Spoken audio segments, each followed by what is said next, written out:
So now that you've had an opportunity to look at Domain 3 with a partner, specifically the different um, components of Domain 3, I want to just take a minute and talk a little bit about Domain 2, and then I'm going to have you stop and pause and do another activity with a partner. So in Domain 2, we really have these areas of creating an environment of respect and rapport with your students, establishing a culture for learning, managing classroom procedures, managing student behavior, and organizing for physical space.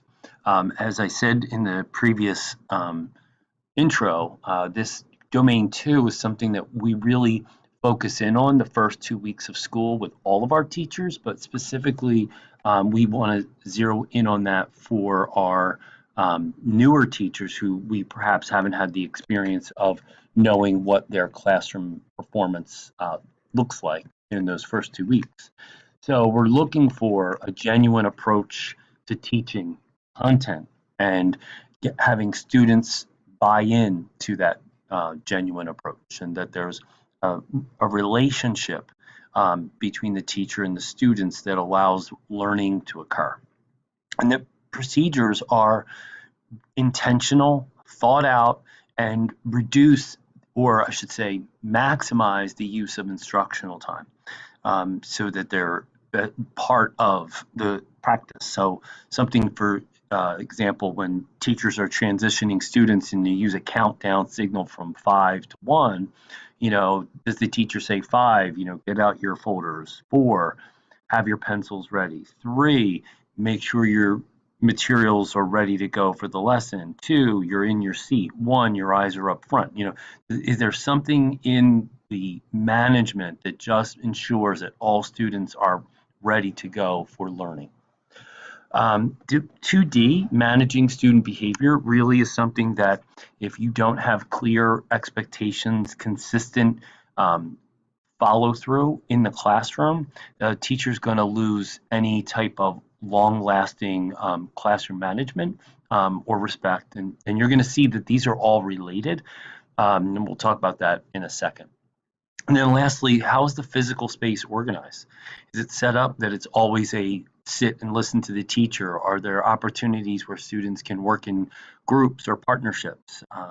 Is there an opportunity for teachers and students to be able to move throughout the room that's both safe and productive to the lesson and the content? And again, maximizing that instructional time.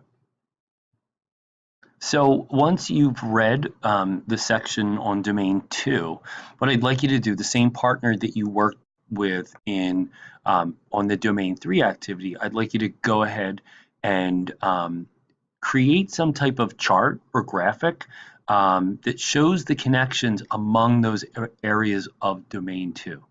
So it doesn't have to be intricate or artistic, but it can be.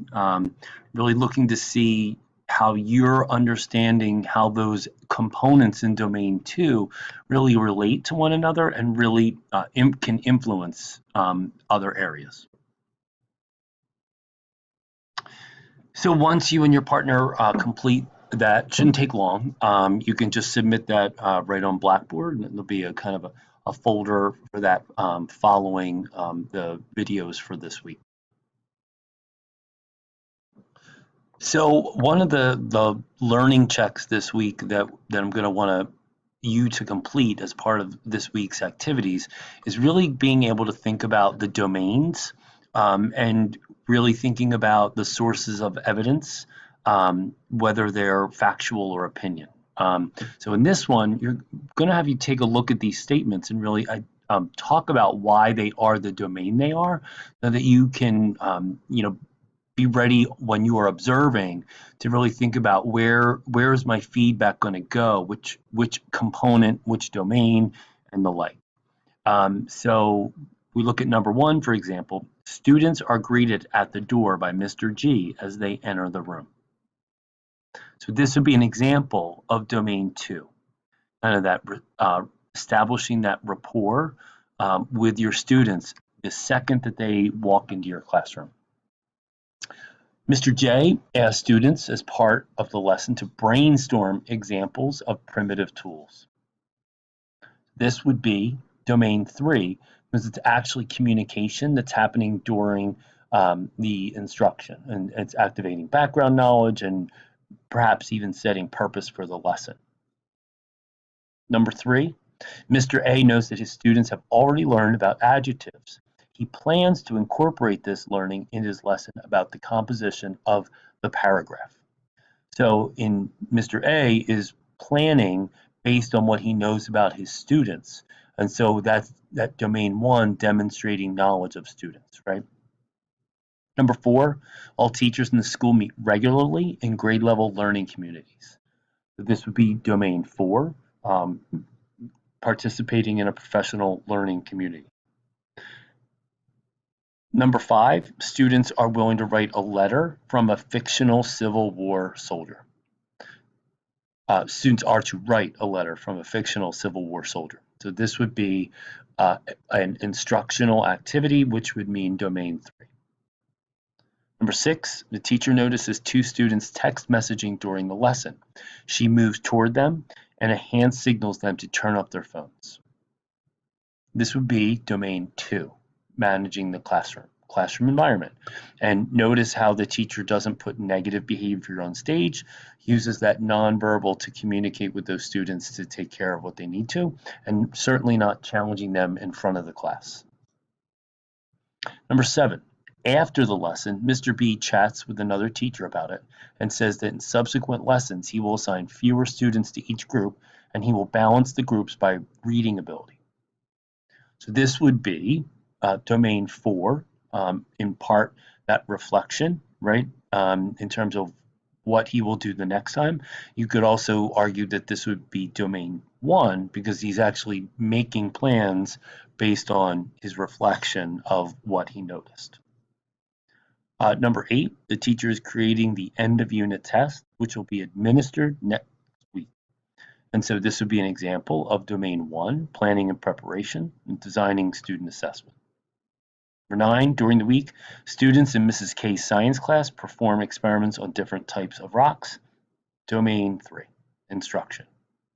Lastly, Mr. D suggests that before he teaches this lesson again, he will revise the written activity since it failed to capture the essential learnings he was targeting. Again, domain 4, reflecting on teaching.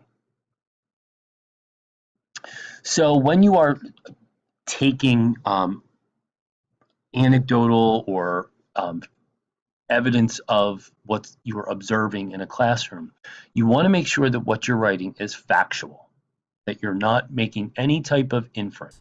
You're really including teacher and student actions and behaviors. It may include artifacts that you have collected, and sometimes even you can ask a teacher if you can take a picture of something, right?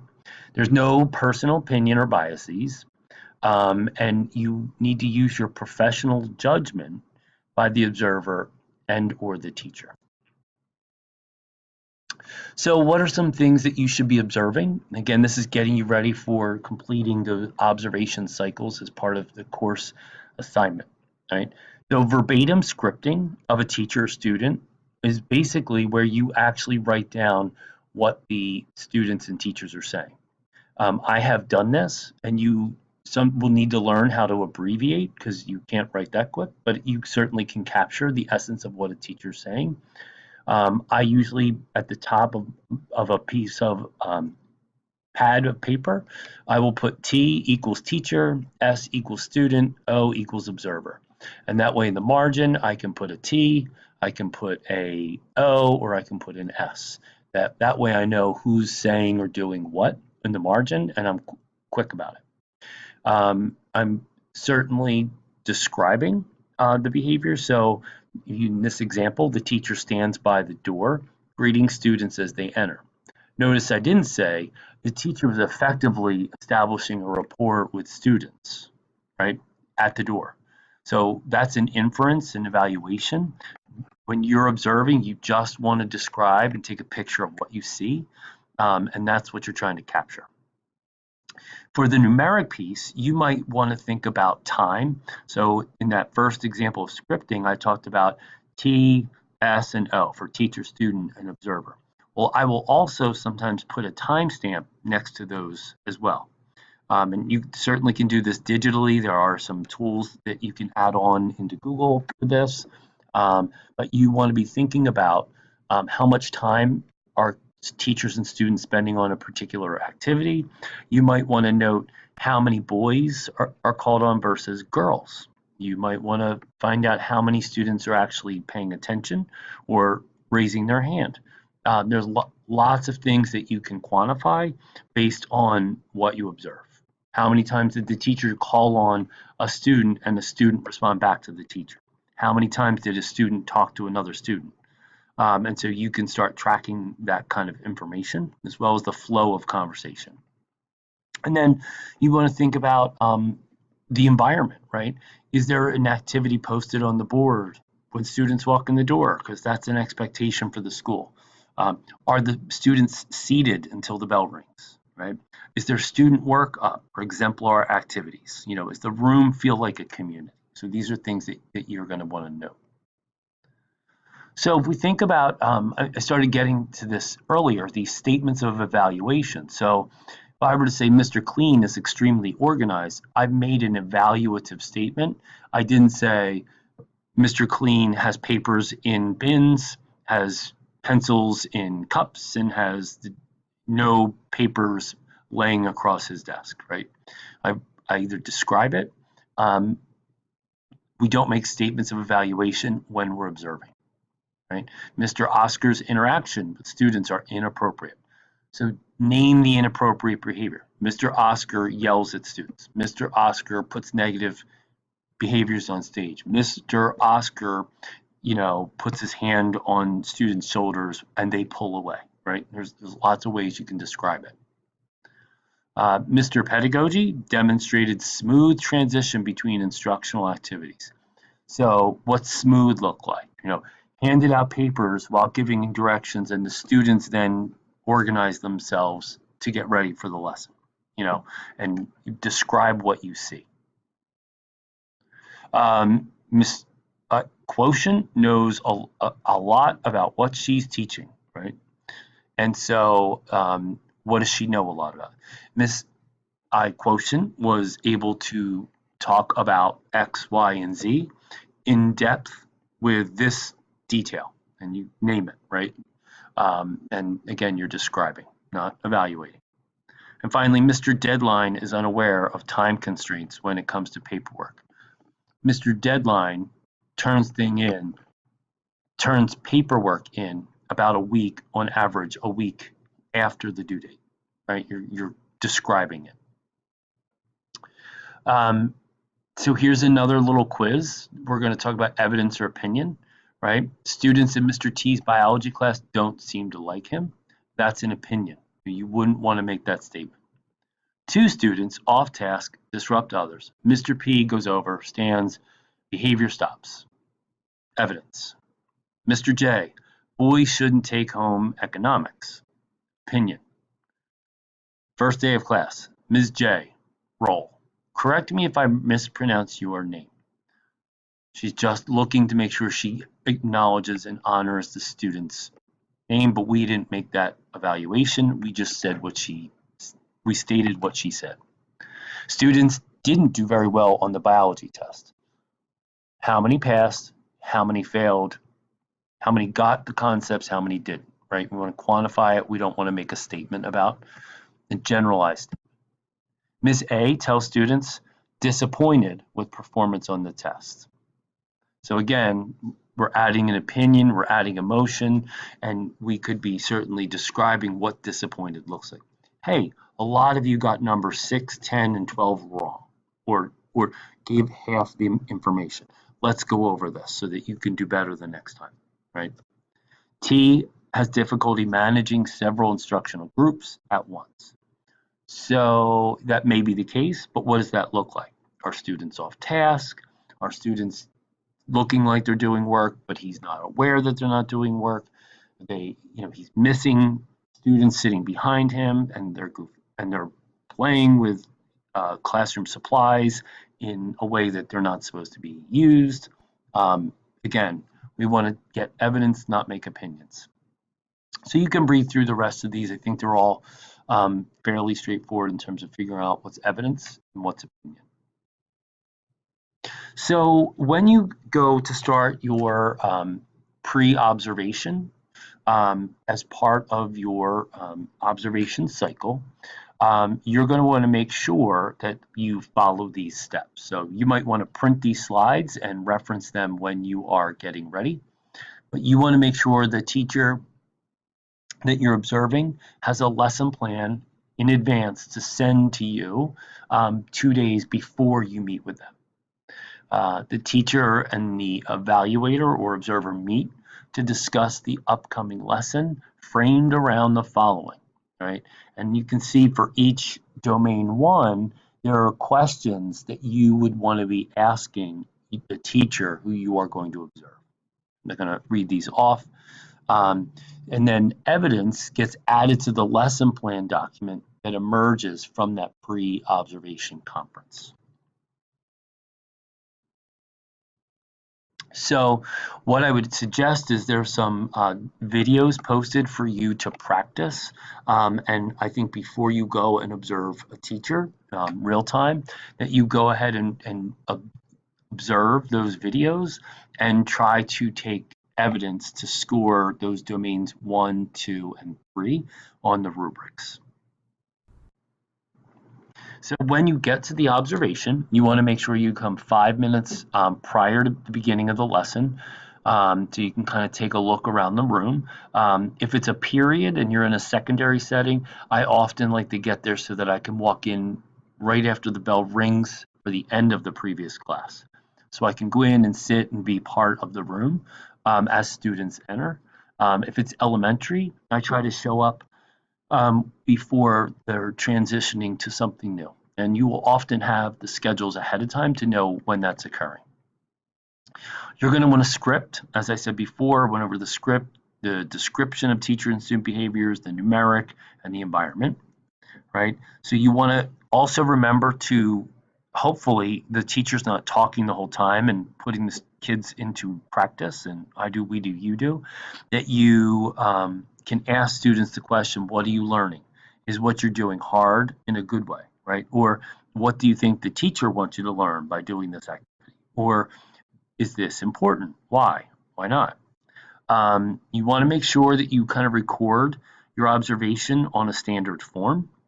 And you could use a T-chart, a seating chart, or other templates to record some of that numeric or make tally marks regarding the times kids participate, etc.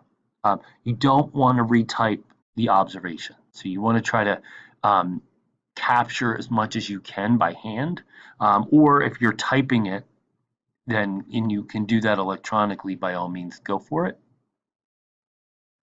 After, you're going to want to prepare for the post-conference. So you're going to want to not necessarily meet.